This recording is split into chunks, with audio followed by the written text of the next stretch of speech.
En Exitosa presentamos Hablemos Claro. La disolución del Congreso contra la vacancia presidencial, ¿esa es la agenda? ¿Esa es la agenda? ¿Eso es lo que tiene que ocupar la cabeza y el tiempo de nuestros políticos? ¿O los problemas de los ciudadanos? De la gente que la está pasando mal, de la gente que perdió la chamba, de la gente que quiere trabajar y no tiene cómo hacerlo, de la gente que tiene deudas y no las puede pagar, y peor aún, de gente que no tiene ni para comer. De eso estamos hablando. Lo que ha ocurrido hace unos minutos aquí en Exitosa es una clara señal de lo que está ocurriendo en el Perú entre el Congreso y el Ejecutivo. Se está repitiendo la historia, igualito. Es decir, Keiko Fujimori pierde las elecciones contra Pedro Pablo Kuczynski y se dedica a hacerle la vida imposible y hacer todos los esfuerzos para que no pueda gobernar, y ya sabemos en qué terminó. Y lo que está pasando hoy ha sido increíble. Hemos escuchado a un congresista de Acción Popular al que le preguntan, oiga, ¿usted escuchó la versión que ha dado Héctor Béjar, el ex canciller? Sí, pero son cosas ideológicas. No había escuchado la versión, no conoce la versión. Es decir, él dice, Héctor Béjar asesinó policías. Bueno, resulta que la justicia militar que lo procesó no llegó a la misma conclusión. Llegó a la conclusión de que era un subversivo y que debía ir a la cárcel por eso. Pero no se acreditó en un juicio militar que duró 5 años, que había matado a nadie. Y él lo ha reiterado el día de ayer, ha dicho, yo nunca maté a nadie en mi vida. Otra cosa es que haya sido del MIR y el juicio que hay que establecer sobre eso y digamos las conclusiones políticas que uno pueda sacar. Y cuando habló sobre el terrorismo, es decir, sobre que supuestamente la Marina de Guerra habría iniciado el terrorismo en el Perú, fueron declaraciones hechas en el contexto de un chat donde estaba hablando de que los primeros hechos de terrorismo que ocurrieron en el Perú, es decir, la ocurrencia de atentados, balaceras, ataques a locales públicos, privados, el intento de asesinar 3 generales, los bombazos a embarcaciones cubanas o a las embajadas de Cuba, el atentado contra la casa del almirante Fabra, fueron atribuidas en su momento a miembros de la Marina de Guerra del Perú. Y es cierto, o sea, no puedes decir la Marina de Guerra, fueron individuos. Y en todo caso nunca se hizo una investigación apropiada sobre esos hechos. Pero es una cosa totalmente distinta a atribuirle al señor Béjar ser un proterrorista cuando tuvo que sacar a su mujer del Perú y cuando la gente que trabajaba con él fue asesinada por Sendero Luminoso y él mismo era un objetivo de Sendero Luminoso por su trabajo en la promoción a los campesinos y por haber sido parte del gobierno militar de Velasco Alvarado. Era un enemigo. Entonces, si hay razones, si son impertinentes las declaraciones de Héctor Béjar para sacarlo, debieron discutirse en el Congreso de una manera razonable y serena, y ejerciendo una virtud que en el Perú no tenemos, que es el escuchar. Pero de eso no se trata, porque ahora queda claro, porque lo de Béjar es súper polémico, ¿no es cierto?, por todas las implicancias que tiene. Y da hasta miedo meterse en el tema por la cantidad de prejuicios y la terrible intolerancia que caracteriza a nuestra sociedad. Pero tenemos el caso del ministro del Interior, Carrasco, que le preguntan al congresista de Acción Popular, ¿y por qué van a interpelarlo y censurarlo? Bueno, porque sus ataques a la policía... no es cierto. Y cuando Giovanna Díaz le pregunta, oiga, pero eso no hay, se corta la llamada. Y cuando vuelve a entrar la llamada, ¿qué cosa es lo que dice el congresista? No, que en realidad no es por eso, sino porque no ha renunciado. Ni siquiera sabía. ¿Por qué lo iban a censurar? Es decir, ¿qué significa esto? Que están actuando por consigna. Porque además unos tienen este argumento de que supuestamente no renunció, cuando esto es una discusión de un tema absolutamente legal y administrativo, si el funcionario está obligado a renunciar o a pedir licencia sin goce de haber mientras dure el ejercicio de la función pública como ministro. Eso es un tema controversial que en todo caso deberá resolverse por la vía adecuada. Pero igual, él ya renunció para resolver el asunto y cortar por lo sano.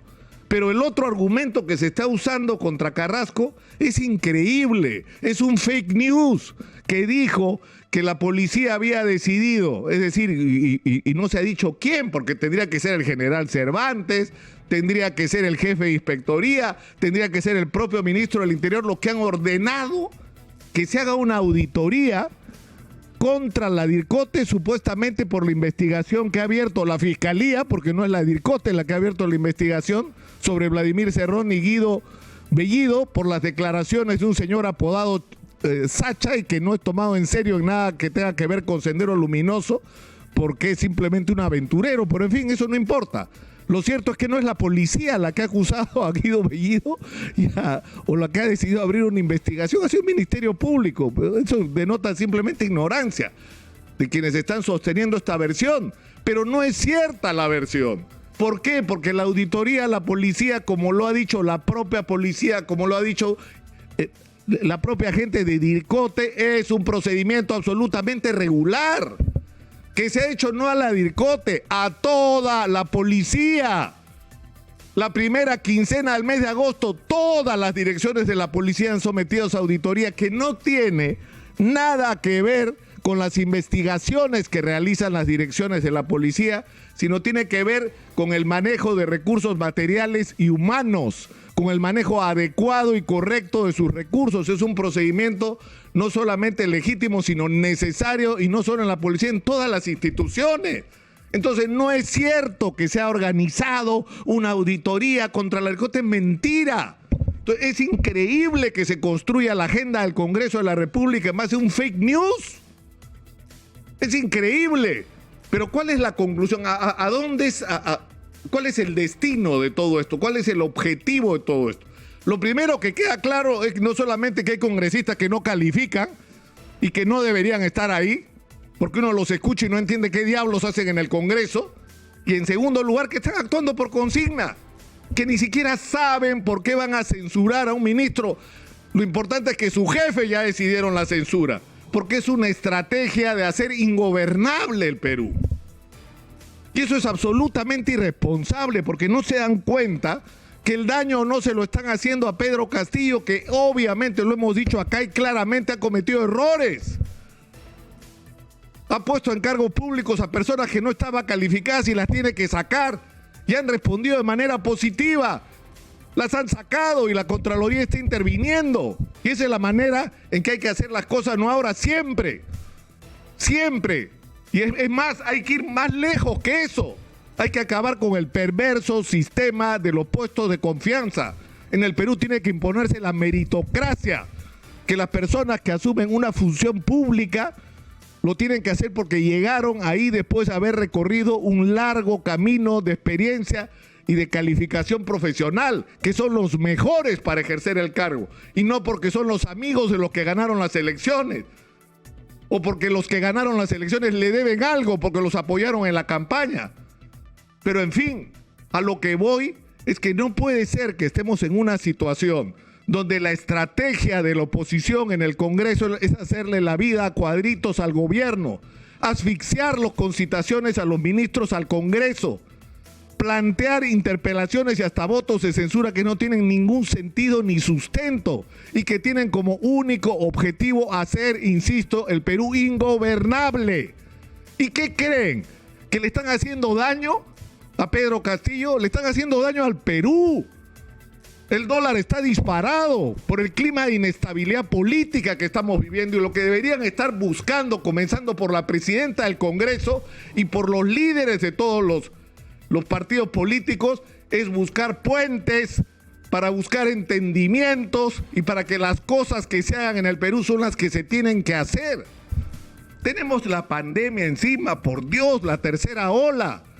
Tendríamos que todos poner de nuestro lado para que esto se encamine. Tendríamos que estar discutiendo cómo diablos hacemos para salir de la crisis económica que estamos viviendo, cómo hacemos para reactivar el empleo, cómo hacemos para atraer más inversión, cómo aprovechamos el viaje del presidente Castillo a los Estados Unidos para quitarle todos los temores a los inversionistas y decirles que vengan, darles la garantía que el Perú es un país confiable, que la democracia acá es durable, que las reglas de juego se respetan.